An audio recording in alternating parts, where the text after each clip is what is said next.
Badan Pengawas Pemilihan Umum Provinsi Kalimantan Selatan merespon laporan dugaan pelanggaran yang dilakukan oleh pasangan nomor urut 2 di Pilkada Serentak 2024 yang disampaikan Wartono, calon wakil wali kota Banjarbaru nomor urut 1. Respon yang diberikan adalah mengeluarkan rekomendasi-rekomendasi kepada Komisi Pemilihan Umum Provinsi Kalimantan Selatan. Badan Pengawas Pemilihan Umum Provinsi Kalimantan Selatan merespon laporan dugaan pelanggaran yang dilakukan oleh pasangan nomor urut 2 di Pilkada Serentak 2024 yang disampaikan Wartono, calon wakil wali kota Banjarbaru nomor urut 1. Respon yang diberikan adalah mengeluarkan rekomendasi kepada Komisi Pemilihan Umum Provinsi Kalimantan Selatan sebagaimana ketentuan pasal 71 ayat 3 jonto ayat 5 Undang-Undang Pilkada yang diduga dilakukan oleh Aditya Mufti Arifin, wali kota Banjarbaru atau petahana Nang Waihini sebagai calon wali kota Banjarbaru nomor urut 2 sebagai pelanggaran administrasi pemilihan agar dapat ditindaklanjuti Komisi Pemilihan Umum Provinsi Kalimantan Selatan. Kemudian jawaban ini merupakan jawaban resmi dari Bawaslu Provinsi Kalimantan Selatan. Saya bacakan ya, tertulisnya. 1. Bahwa pada hari Senin 21 Oktober 2024, Bawaslu Provinsi Kalimantan Selatan menerima laporan dugaan pelanggaran pemilihan kepala daerah tahun 2024 yang disampaikan oleh Saudara Wartono. Dalam hal ini merupakan calon wakil wali kota Banjarbaru nomor 1 selanjutnya disebut sebagai pelapor.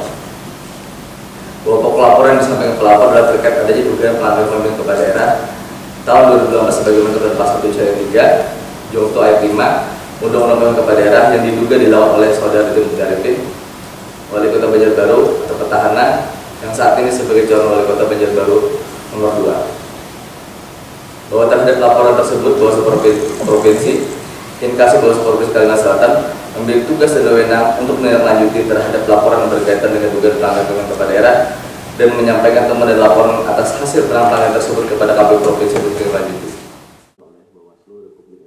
Bawaslu Kalimantan Selatan telah memeriksa sejumlah 35 orang yang terdiri dari pelapor, terlapor, saksi fakta 30 orang, saksi ahli yang dihadirkan terlapor 1 orang, wan saksi ahli yang dihadirkan Bawaslu Kalimantan Selatan sebanyak 2 orang.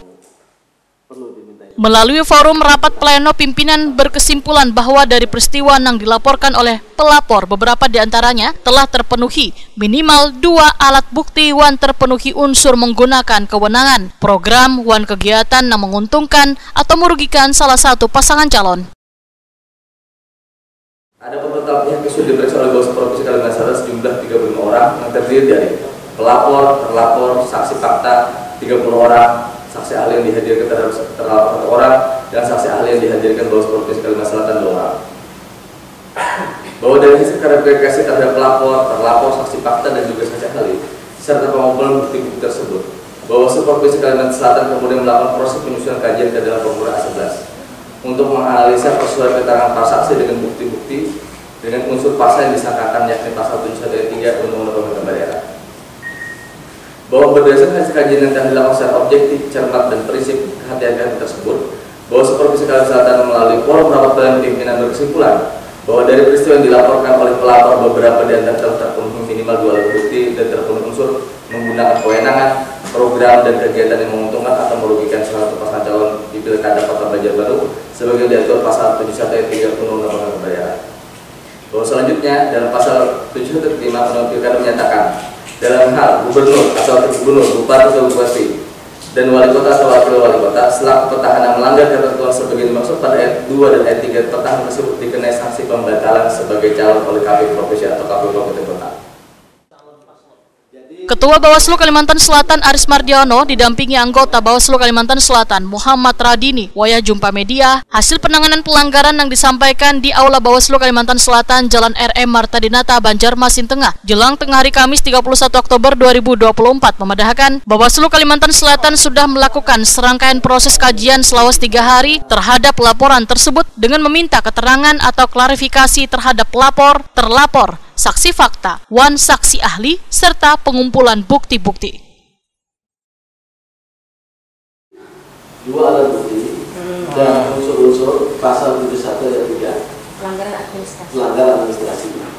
Sebagaimana diatur dalam Undang-Undang Pemilihan di ayat 5-nya, konsekuensinya kan adalah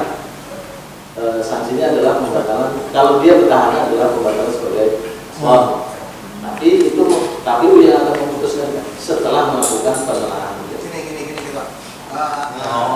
Bukan putusan, rekomendasi, maka materi yang ada di kajian kami itu masih informasi yang dikecualikan.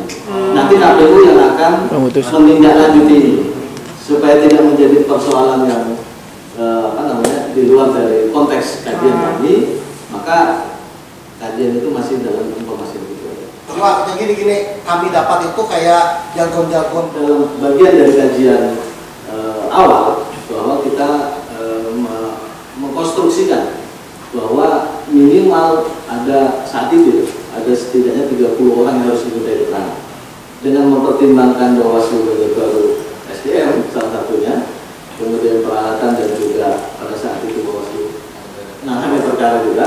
ya.